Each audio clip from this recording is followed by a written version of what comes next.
Good afternoon, all. At least it's afternoon here in Poughkeepsie, New York. Um, Steve and I will go ahead and introduce ourselves, answer a couple of questions that we had previous, and then allow the rest of the panel. But I'm so happy to see folks here with us as we talk through kind of our own experience being on the task force, in addition to some other things for us to consider and ponder. So my name is Luis Jimenez Inoa, Luis Inoa. I'm the Associate Dean of the College for Student Living and Wellness at Vassar College in Poughkeepsie, New York. One of the questions that we were asked is, why did we accept the invitation to serve as co-chairs? I'm not sure if I would have been able to turn it down, but I think Steve and I often reflected on how much of an ask it was at the time that it was happening. But I do think, for me, as a Black Latinx individual, I was just like at a place where I knew I needed to be doing something. You can't have people suffering in the way that they were, community suffering in the way that they were, and not feel, at least for me, a pull to do something. And only because his passing is rather recent. You do this for the people, who you want to honor. Individuals like Maurice Washington, who was the Dean of College at Morehouse College, who recently passed away, right? You do that to honor the work of individuals like that. So that was the reason why I accepted the invitation to serve as co-chair. All right. Hello, everyone. My name is Steve Herndon. I am the Assistant Vice President for Student Development and Executive Director of Housing and Residence Life at the University of Dayton in Dayton, Ohio. Um, I accepted the invitation similar to Lewis. I saw it as an opportunity to be a part of work that is truly that has the ability to be transformational for our association, for our students, for us as educators and as leaders and as professionals. Um, I also, given all that was going on around me, particularly related to COVID and how so much of the primary narrative has been crisis, and the need to be to be in a community of learners focused on work that's centered in learning was very important to me. And I saw this as an opportunity not only to impact the profession, to impact learning, to impact student learning, our learning, but also in many ways, the work was also going to help me in navigating what felt like, or what still is a very sort of chaotic time in my professional career and personal life as a result of the circumstances that is impacting all of us. Thank you, Steve. At this point, we'll ask the panelists that are here with us to please stand up and introduce yourself. Again, your position and institution, and similar question: why is it that you accepted to serve on the anti-racism task force? I'll go ahead and choose Harold first, and then I'll check in to see who else is here with us. Good afternoon, everybody. My name is Harold Fields. I serve as the Director of the Center for Residence Life at the Rochester Institute of Technology. And I saw the invitation to submit a application to be a part of this task force. I was immediately interested for all the reasons that we've heard from our two chairs, but also selfishly, I'm engaged in some research for my dissertation around how we prepare our professional staff in residence life to support our students, our colleagues, and each other in regards to diversity, equity, and inclusion. This was a perfect intersection, both my research and things that we were struggling with on our campus. I'd like to add that, as well as thinking about how COVID has been disproportionately impacting folks of color, those things were parts of some larger conversations we were having on our campus as we were open and fully occupied and thinking about what that meant for my team and the other staff members that we work with in RET housing operations, facilities management, dining.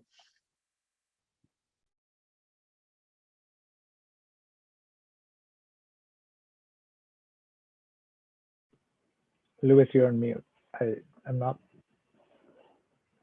All right. Thank you, Fred. I was like, you're making eyes at me, Lewis. Good afternoon, everyone. I'm coming to you from Toronto, Canada, and use he/him pronouns. My name is Dirk Rodricks. I serve as the Assistant Dean for Residence Life at New College at the downtown campus for the University of Toronto. And I think to the question of why did you accept the invitation to serve on the task force, as someone who identifies as a racialized settler, identify as brown, Desi, South Asian, and queer, I am reminded of Alice Walker's words when they say that we mustn't become a people who can't feel. We've seen what happens to people who stop feeling. And I think those words for me are a call to action, a call to figure out what my relational responsibility is, how I can begin to push us towards a culture of accountability and interrogation of our complicity. And that's why I answered the call to serve on the task force. I think that it's important work, but it's work that it remains unfinished. I think that the work of the task force was to highlight a whole bunch of areas with which there's so much more work to do, and I'm excited to have been played a small part in that. So, thank you, Dirk, and for the reminder to unmute myself before speaking. So, Aramis, if you can please introduce yourself. Sure. My name is Dr. Aramis Watson, pronouns she, her, hers.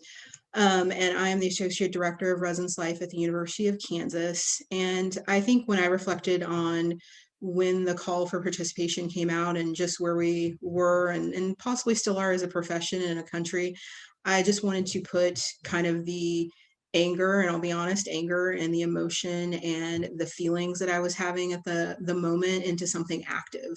And this felt like not only could I channel it towards a area that felt like we were using starting language like anti-racism and putting that effort into really turning our profession and our work towards anti-racism and not necessarily away, but taking steps back from just using diversity and inclusion, and letting those be words that just become hollow after time. And so I think that we were able to put together some really wonderful recommendations and really hopefully will help us continue to move as a profession, because I do agree that the work is still undone and still needs to move forward. But I think we've got some really good starting steps. Thank you, Aramis. And last but not least, Ryan, if you can introduce yourself.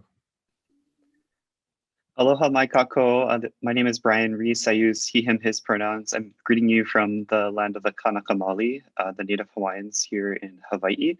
I'm the Assistant Director of Housing and Residence Life at Hawaii Pacific University in Honolulu, and also PhD candidate at the University at Buffalo in Curriculum, Instruction, and the Science of Learning. And so for me, I was really drawn to this work with the task force for a lot of the same reasons that have been shared already. I think, as Harold mentioned, there's a little bit of selfishness on my part in my interest in my doctoral research on how student affairs professionals see themselves as educators and how that kind of intersects with a focus on inclusive pedagogy or culturally relevant or sustaining pedagogy.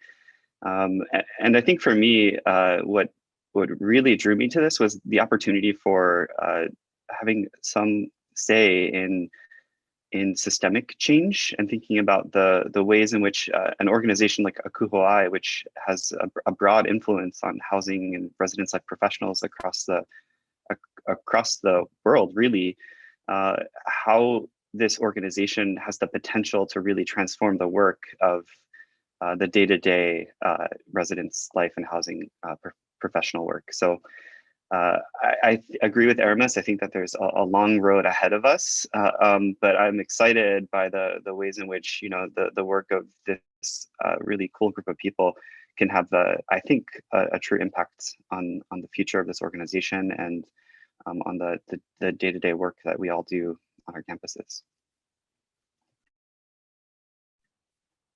Thank you, Brian. One of the things y'all remind me of is, I think somewhere in the middle of our journey together, we moved from feeling like we had to have all the answers by the end of our time. Mhm. And we were working with a certain amount of time to understanding that we were forging a baton, right? With questions and recommendations that someone, that someone is, in this room as well, will need to pick up to do something with. And so, the way that each of you framed that, I think is really, really helpful for us. Steve and I thought it would be helpful to essentially to read the charge statement. It was written at a time that we, as an association, were responding to what was going on globally, nationally, in response particularly to police brutality and racially motivated violence across the country and the world. So I thought I'd read the charge statement again to remind folks that this is the place the association was at when it responded to the moment by creating this task force. So in response to the perpetual incidents of racism, anti-Blackness, police brutality, and racially motivated violence across the United States and the world, the ACUHO-I Executive Board at the time and leadership delivered a message to its membership on June 2nd, 2020. Then President Von Stange affirmed the board's commitment to diversity, equity, and inclusion, and definitely stated the association's obligation to raise its voice against injustice and provide support to and advocacy on behalf of those who are subject to it. It identified clearly the need for individuals in the majority within the association to fully invest in the learning, the reckoning, and the active engagement to not only recognize their personal power and privilege, but address systemic racism and acts of injustice. The critical role of allyship in achieving those outcomes cannot be underestimated, or understated. ACUHO-I is assembling an anti-racist task force, which is charged with examining how campus housing and residence life professionals can contribute to the disruption and ideally the dismantling of individual biases and systemic oppression that exist on college and universities campuses and the profession at large.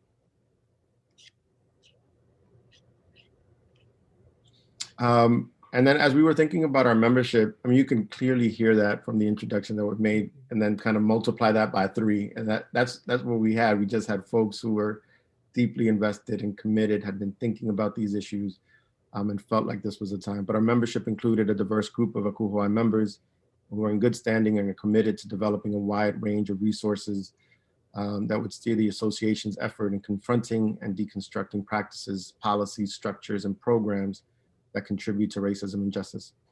Knowledge and understanding of critical race theory and/or committed to doing research in this area, in addition to tenets of inclusive leadership, development, training, supervision, and particularly dialogue, were important assets.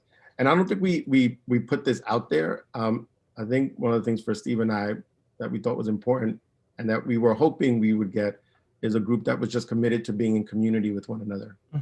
That this was a particular task that we were engaged in, but was also going to be a process by which we were going to get to know one another better, and feel a sense of support from within the group. And I just want to say that y'all delivered that tenfold to me, Absolutely. The folks that were there. As I think about our overall approach, Lewis and I didn't know each other going into this experience, and coming out of this, I feel like that there's a depth to our relationship that I was not expecting, but I have definitely am very thankful for as a result of the work. Originally, as I think back, we had 10 to 12 weeks according to the charge to complete the work, and our work was originally supposed to be completed in October. Then August hit, and for all of us, August was quite a disruptive, and let's be honest, September was too. It was just really disruptive for all of us, so we quickly had to readjust and set a new deadline for completion of the work, which was December. And I think in the process, in retrospect, that was a really good decision for us to do, to be able to still have our goal of producing findings and recommendations, but at the same time, being able to build a community among the task force members. We were intentional about doing that. Our meetings consisted of opportunities for us to get to know each other on a more intimate level. This work is personally impactful, and we all come into this experience. We all came into this experience with a story, with a narrative. And in order for the work to be truly transformative, We felt like that it was important for us to get to know one another's narratives and to have a more intimate understanding of one another. So our meetings were balanced between building that community of trust and forgiveness where necessary, because we knew that because of the personal nature of this work, we were going to make mistakes. And can this be a space of forgiveness and vulnerability? And can we embrace that in ways that allows the work to become more transformative, which was our goal.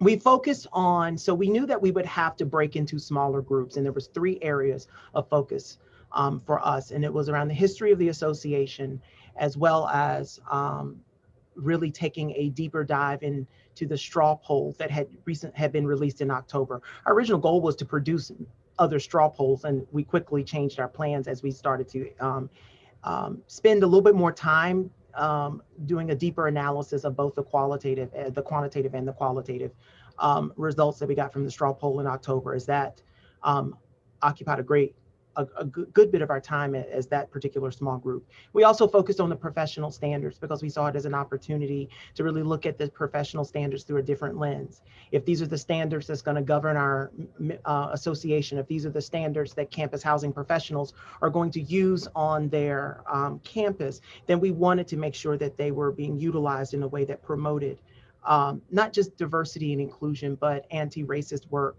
And really the goal was still being focusing on equity as well. And so we really saw these areas as foundational to the association, because frequently we would talk about in our meetings that our goal is not just to produce a report with findings and recommendations, but to really lay a foundation for the continuation of this work. And in many ways, today's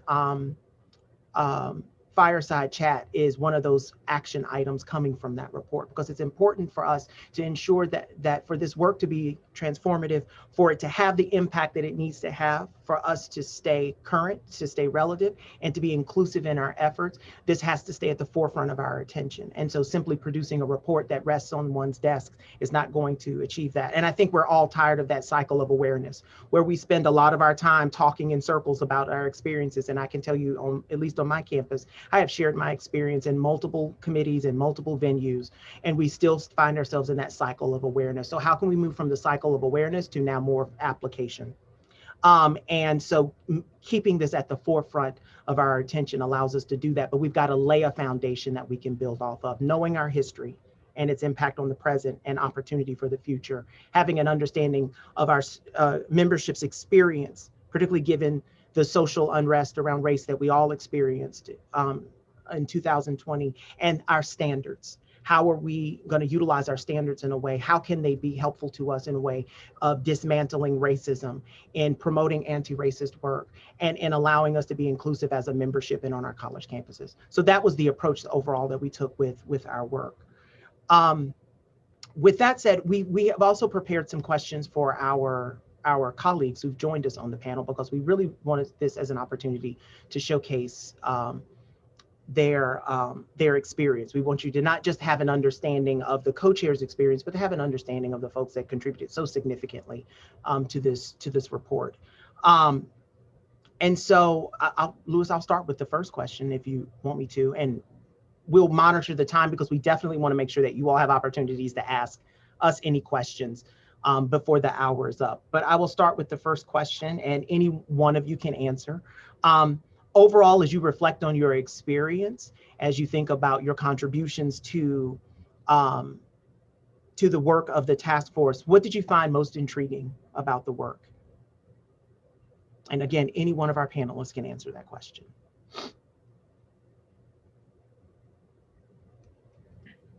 I don't mind going first. I was able to serve on the history subgroup, and I have an interest in history, and I had been reading a number of things at the time that we were working on some of our tasks. And one of the things that I had on my reading list for a long time that I didn't read until we were actually in the middle of some of our conversations was The Warmth of Other Suns by Isabella Wilkerson. And so as we were digging into the history and having conversations with Louis about the timeline that we proposed in our recommendations, it kind of struck me that Louis was showing us some photos from some of the first ACUHO-I meetings, and there were people of color, there were non-white people, there were Black people in those photos. And we were in the middle of Jim Crow The Great Migration was still going on. And so one of the things that really intrigued me was what was the experience of our colleagues, the people who came before us, who were going to campuses in the South, campuses in Texas to have ACUHO-I meetings, where not all the folks participating in those meetings could stay in the same lodgings. What was that like? How was that managed? And it definitely highlighted more questions, but also helped to remind us that our history is not as long as we sometimes think it is. That the experiences that the folks who've held the positions before us had are greatly different than the ones we have now. It's no reason for us not to, as everyone prior to on this panel has pointed out, continue some of this work, because I think we sometimes forget just how recent some of these things were and how great some of those challenges were if we don't have conversations about them.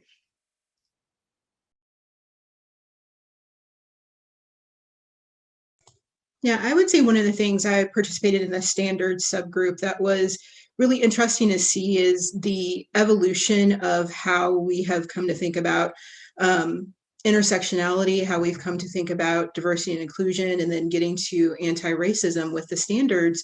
The words and language were there. There were pieces talking about diversity and inclusion, but where we have some growth and some area of improvement is making that document and making the things that we hold folks accountable to and that we call standards intersectional and seamless and interwoven through all the work that we do.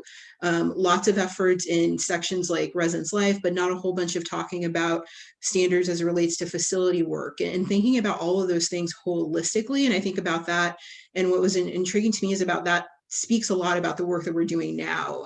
When I was a student leader, a lot of the diversity and inclusion training was centered around, we've got to train our student staff. We've got to do these X number of programs. We've got to check these certain boxes, and really not thinking about holistically how diversity and inclusion is both, as we've stated a couple of different times, it's a personal topic and it's an evolutionary topic, and it continues to change and move, and that we've got to have practices that continue to change and move as our world continues to change and move.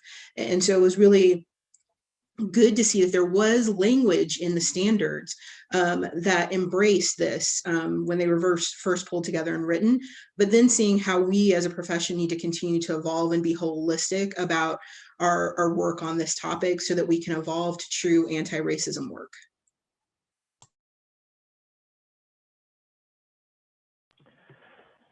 I think for me, I was part of the information gathering and straw poll analysis, and one of the things that this particular subgroup did was focus on a membership-wide straw poll that was administered in October 2020, and really gathered data from close to 500 members and across racial categories. And I think one of the things that struck us initially, and it was a very sobering thought, was that there was a large majority of folks that felt that their campuses were the same, and that I think is dangerous to take that out of context, because it's important to kind of ask why, and it's really important to kind of figure out what role does indifference play. And how is it that in our spaces, in our living spaces, in our learning spaces, that we have worked to have indifference creep up in them? And I think for me, that to me was a desire to get more information, a desire to uncover. And then also knowing what the other subgroups were doing is to kind of connect the dots between the subgroups. You know, how have we gotten to a point where we may not know our history as an association and as a profession, and then how have we got to a point where we are setting up standards that might not be representative of who we are or who we aspire to be as a profession and as a community. And so for me, it was those kinds of connection points that fueled some of the work and desire to be able to ask more questions, really. And two of the things that ended up being key points was, in order to shift this idea of where you think or the perceptions of inclusion or inclusive spaces, really mattered where in the organization, where in the res life hierarchy, the responsibility for anti-racism efforts lay. Is it at a graduate assistant level? Is that who we'll be hiring to kind of be the forefront of our work?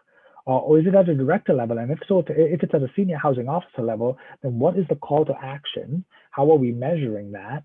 And how are we providing resources as an association for that work to be done in a way that moves us away from perhaps feelings of guilt and shame towards relational responsibilities, solidarities, and action? So I'll stop there.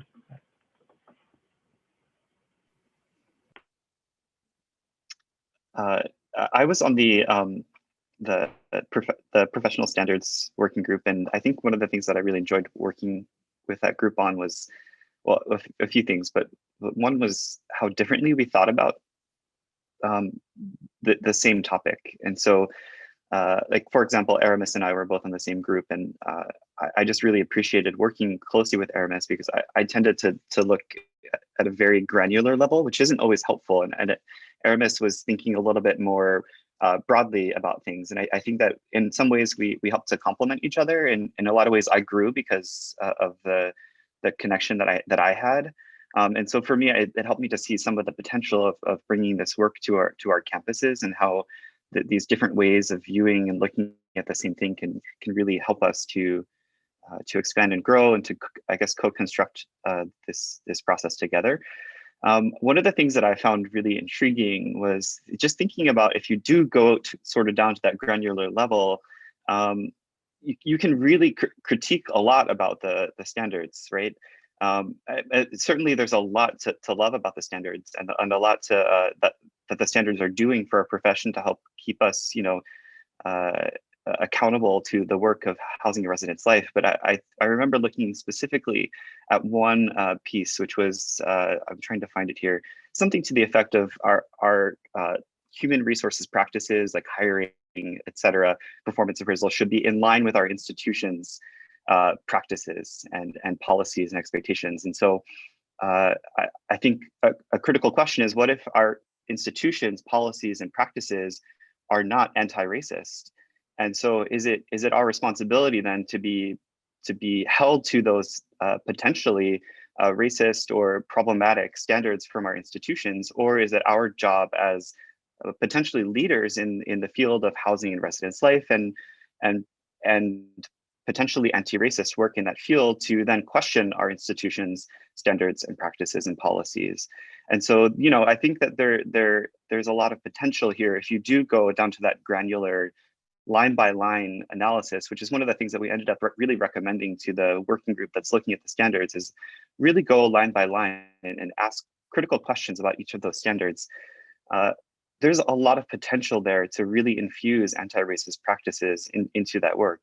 And fully understanding that not everyone has, as Dirk was kind of alluding to, or really stating, not everyone has the positional power to question those practices. And so if we hire a grad assistant for anti-racist housing practices, is that really the route? I mean, I think that there's a lot of benefit and potential there, but does that person have the positional power to really affect change, or are they just going to make suggestions that then get pushed aside because they don't fit into the institutional practice? And y'all are as brilliant as the sun that's coming through this window for me. So thank you for sharing that and your thoughts there. The next question that we'll ask y'all, and we'll certainly again be mindful of time to ensure that folks have some time to ask us questions, is if you were surprised by any findings, and if so, which one? And I'll share a quick little anecdote. For me, the history project started with looking at S. Earl Thompson. He's our first president, and maybe something to take back with you, not just simply with the association, but your own kind of personal work or your institutional work, right? So S. Earl was the president, the director of residential life at University of Illinois residential life program there when it got integrated. That's a whole nother conversation. But nonetheless, he was born in Anna, Illinois. And Anna, it's acronym because it was a sundown town. I always get that. It wasn't a place where African-American folks or Black folks were welcome. But Anna stood for ain't no N-words allowed, right? So here's this director coming from this town very little exposure, actually a kind of a push away from having Black folk enter his town, the director of a program that then integrated. And so one of the things I took from me that was, well, it's just this notion of the way that our association's history is connected to institutional histories that are connected to personal histories, and what kind of interrogation and reckoning of those personal institutional histories do we want our members to do as they engage with us as an association in this anti-racist work. So I'll leave that there. But that question again, anything surprise y'all? Anything that, why was it surprising? So on and so forth. So I'll leave that for y'all. And I think y'all have already alluded to some of those surprises, particularly Brian with your last comment there.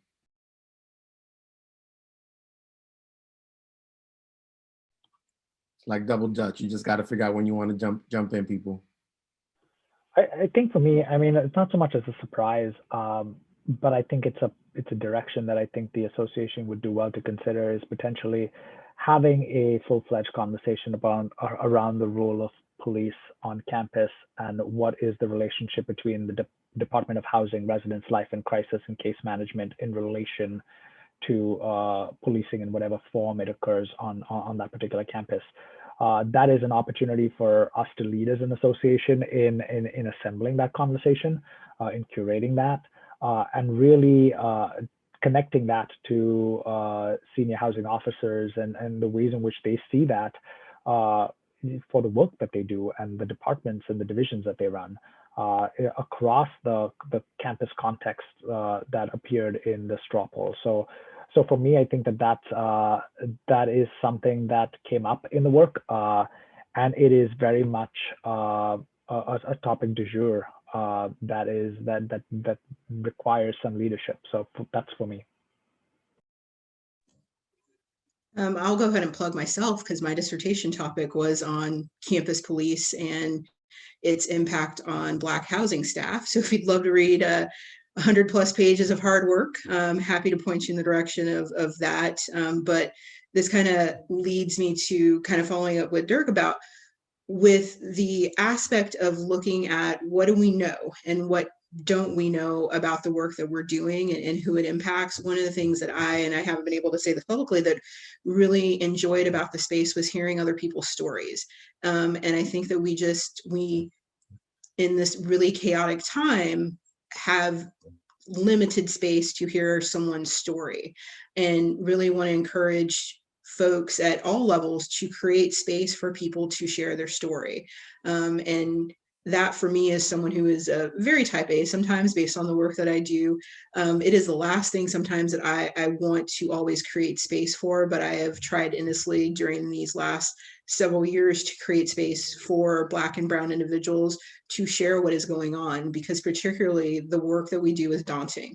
The tasks that we are asked to do are daunting. And when you compartmentalize that with someone's identity, whether it be on any sort of intersectionality or spectrum, you have to give space. And sometimes we don't allow that space in the work that we do. And so I really was both surprised at how much I enjoyed that in our space, but how cathartic it was for the work that we were doing. And so really helping, as my friend says, we've got to make this work intimate. We've got to make this about individuals, because if we compartmentalize it to theories and larger picture things, then we're not getting at the necessity of the work that we have to do. And we forget that the decisions that we make about social justice and inclusion and anti-racism impacts our day-to-day of not only students, but staffs and every single person that's on that particular hierarchy within your organization, from the bottom to the top. And so just really keeping that in mind. And I think our work got at that quite a bit.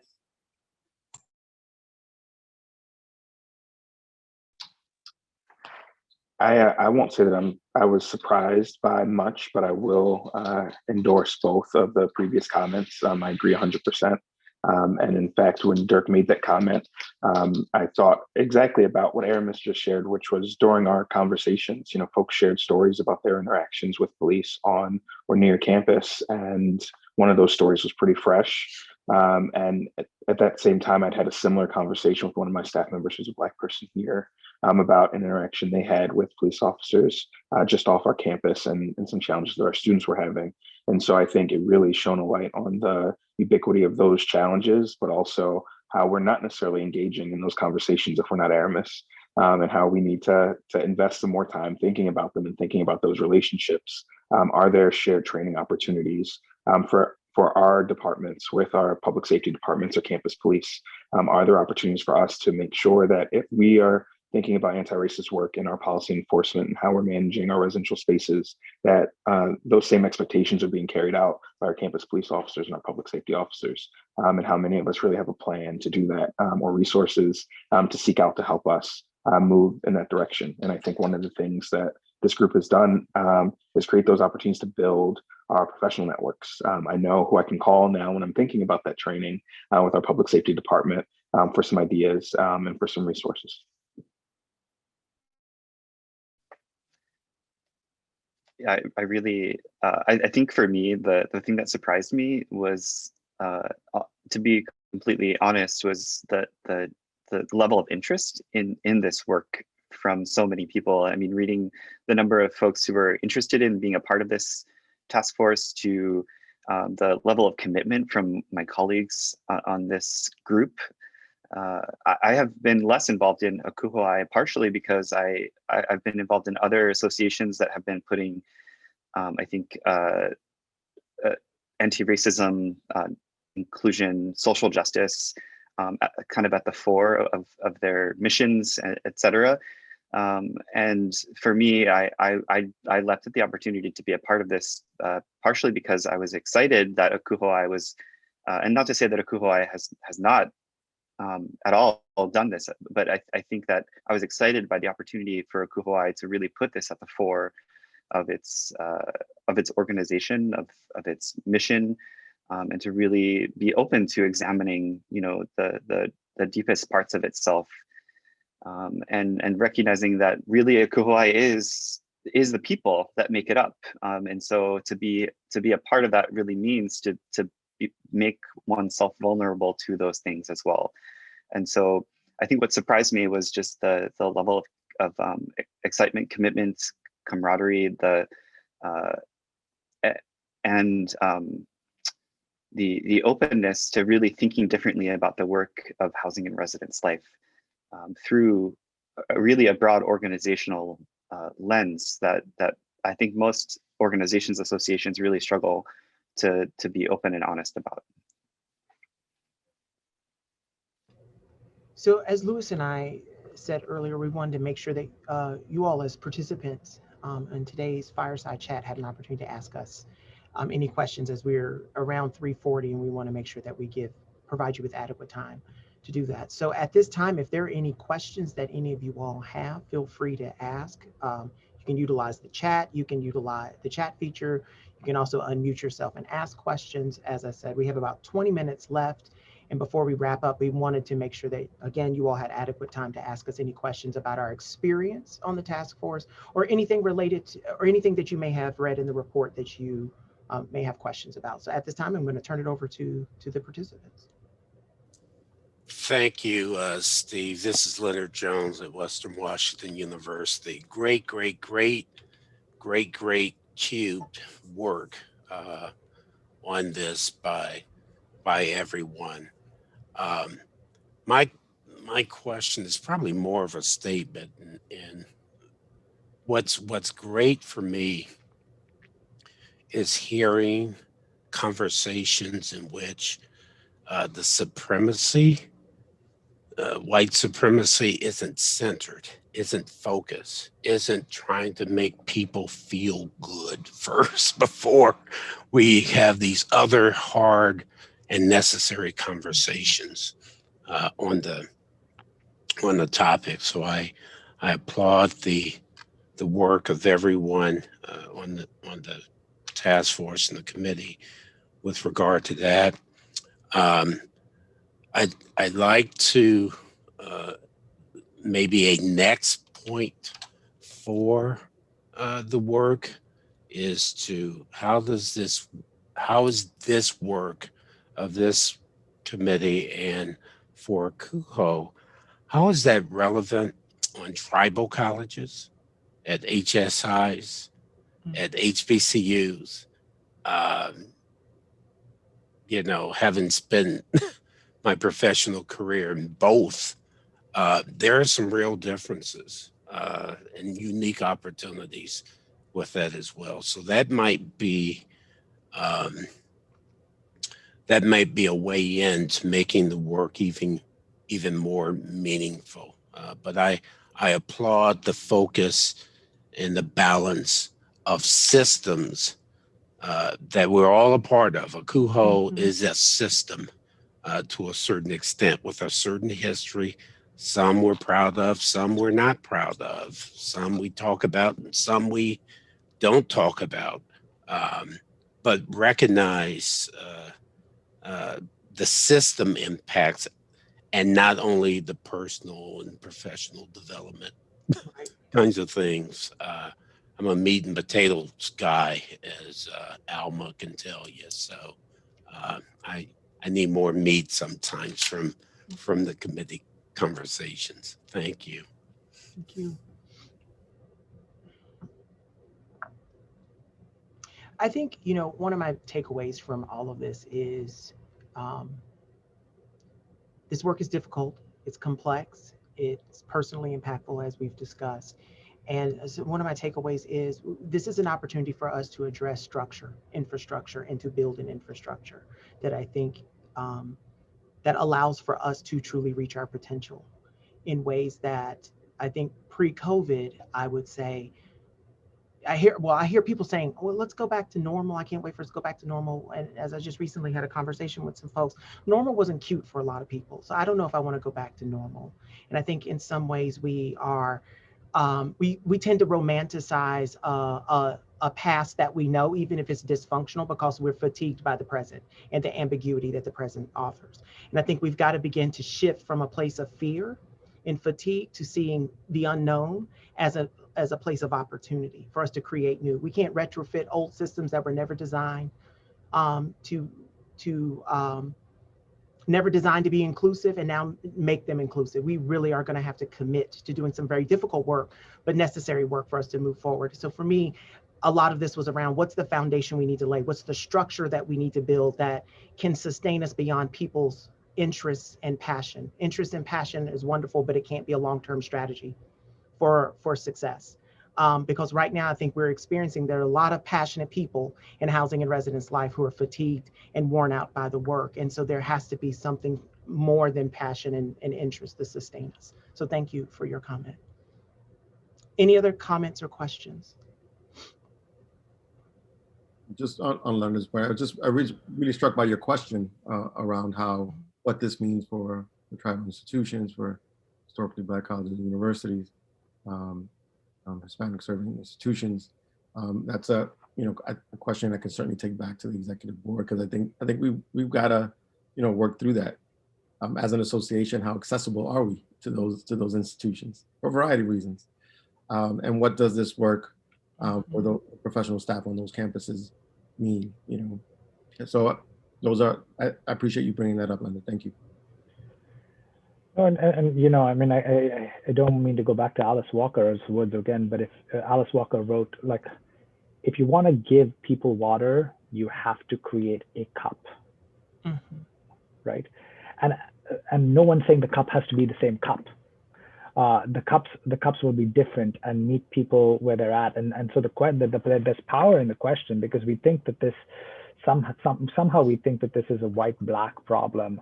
And we have to understand that brown people are very much implicated in this, and there are people between those groups and even within those groups that are implicated in it. And so the relational responsibilities becomes very, very important to do it. And we need to do it not only in terms of people, but we need to be able to do it in terms of place, in terms of process, policy, structure, history, as well as imagined futures.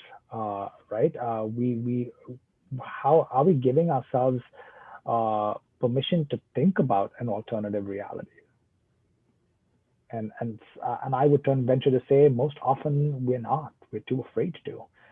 So the question about supremacy is a very well placed one, because we are all very much implicated in that entire industrial complex. So that's a question that I will sit with as we all should. So. I just wanted to say that I am very appreciative of, inclusion being a competency, right? Like that's a newer competency for ACUHO-I. Also the work that this group has done. My question is now, right, the accountability piece for membership, the safety piece, this expectation now of, am I safe? Is this a place where I can work as a Black professional? So what is that charge or, call out or call in for some of our white professionals or folks who have traditionally seen inclusion or diversity as an and, right? We don't do this work in housing. We send them to the multicultural center, et cetera. So where do we go from here, essentially? I hope that's a fair question.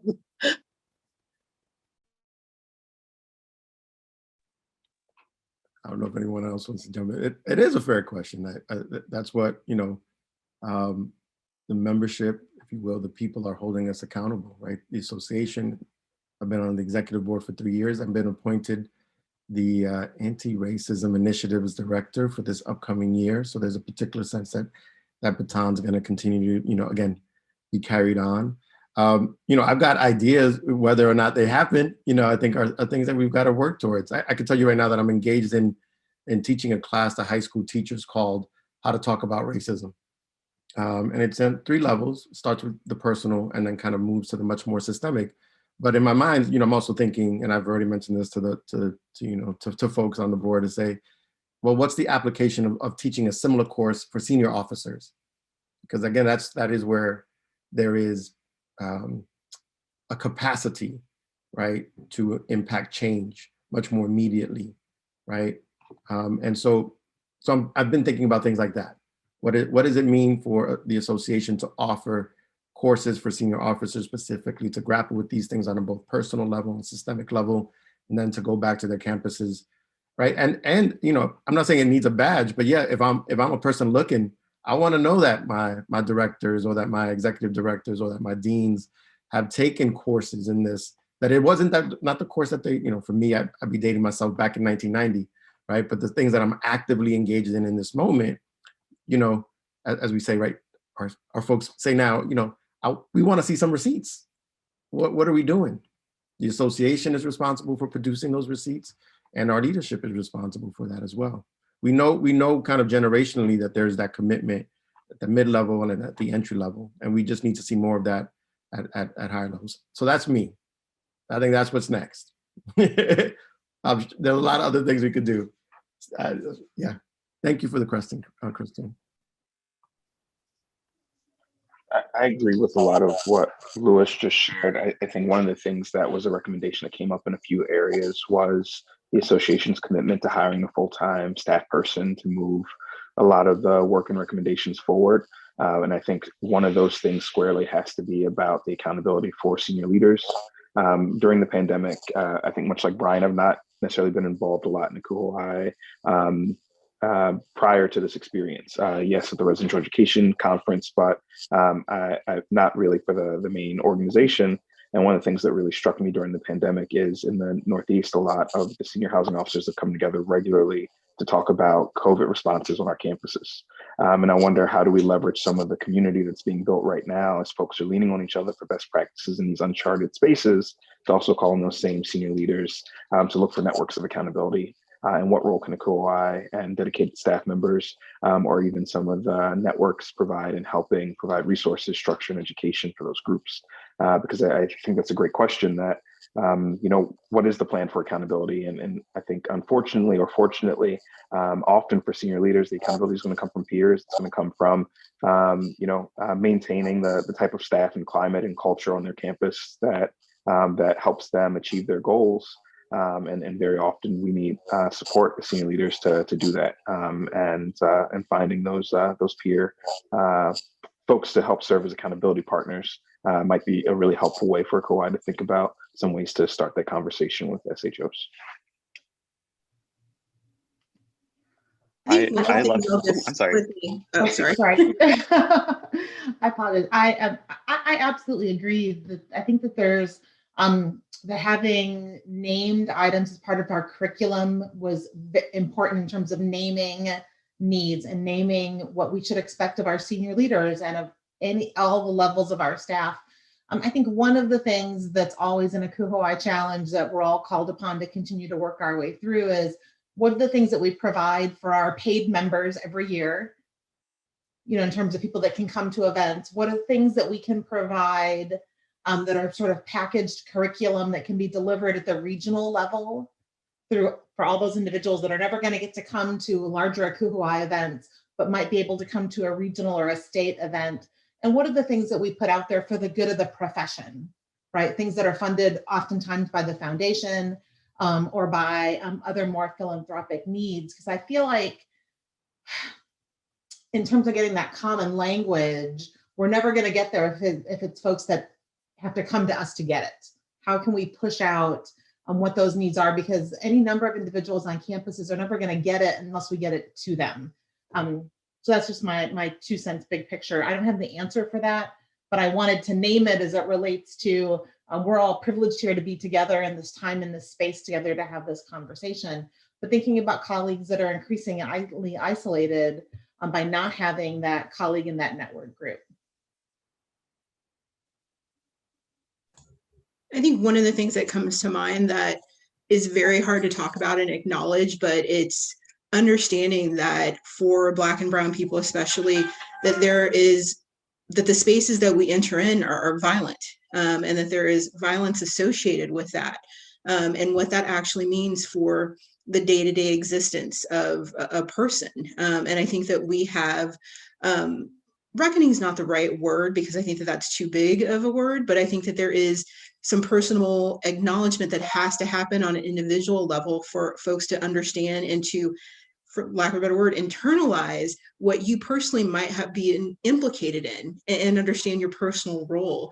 And that is a very hard thing for anyone to do, to reckon with how you might have played a role in oppression, in racism, all of those different pieces, because it's very easy, particularly when we think about hierarchy, to say those things didn't happen because the person above me wouldn't let them happen, or to the person of the right or left of me didn't allow that, or the structure or the system.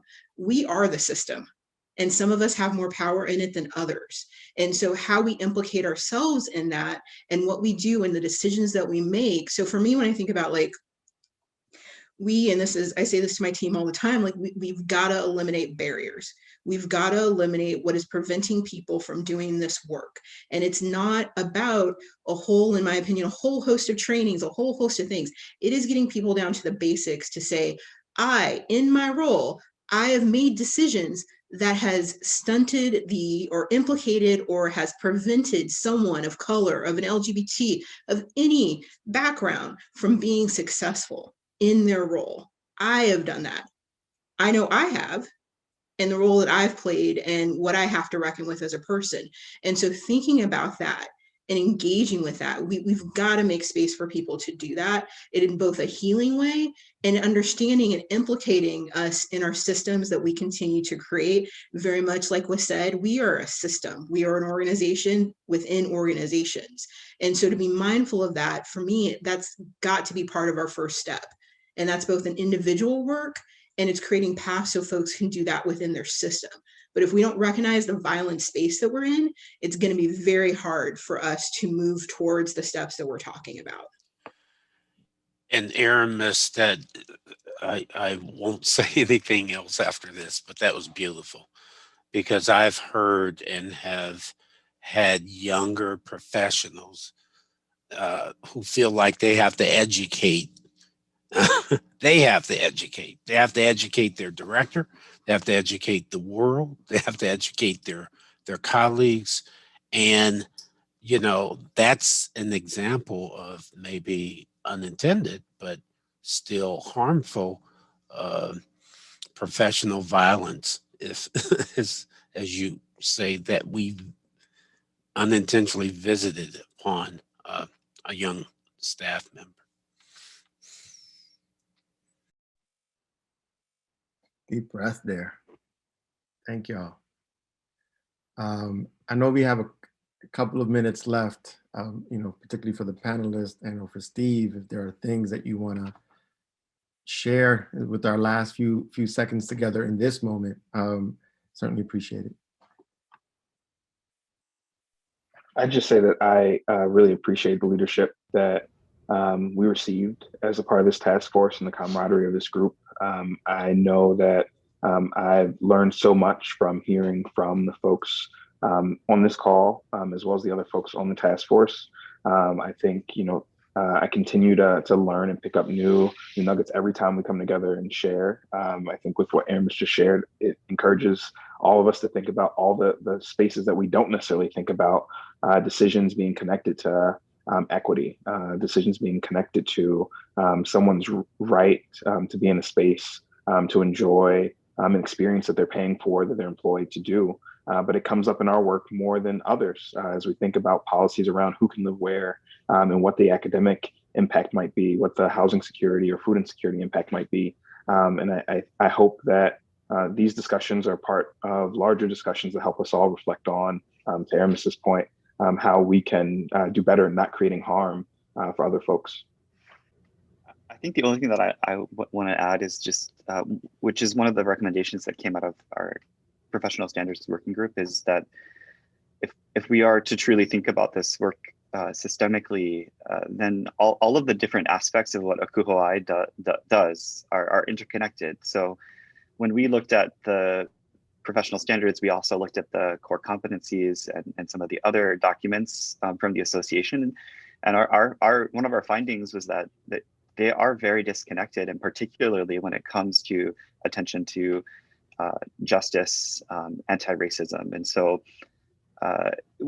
even when I just pulled up just to remind myself and make sure I wasn't making something up, but when you look at the equity and inclusion intercultural competency, it sort of assumes that by the time you're aspiring to be a senior housing officer, you've already got this down and you know how to do this well. And maybe that's aspirational, and the idea is that in a trajectory, by the time you get there, if you're following along with these competencies, you will be. But the reality is, what that does is it leads us to not hold senior housing officers and people who are aspiring to that even accountable to anti-racist practices. And so really digging into all of these various documents and things that the association is putting out there, and thinking about how they are connected to one another, and the ways in which they do or don't reproduce the same systems that we're trying to work against. And I would just say that I'm excited about what's next. We talked a lot about in our task force meetings about the continuation of this work beyond the report. And so while I believe the task will be very much daunting, I think that I'm also excited about being a part of the work. I mean, in some ways, it's reflective of what we know about learning. It's messy, but we're going to have to commit to it. And it's going to require us, again, to shift from that place of fear of the unknown to seeing the unknown as an opportunity for change and for growth, and that we have the opportunity to impact that in strategic and responsible ways. All right, folks. It is 4:01, and as you know, we could keep talking about this because it is important and necessary. But this has been the commitment that we've made.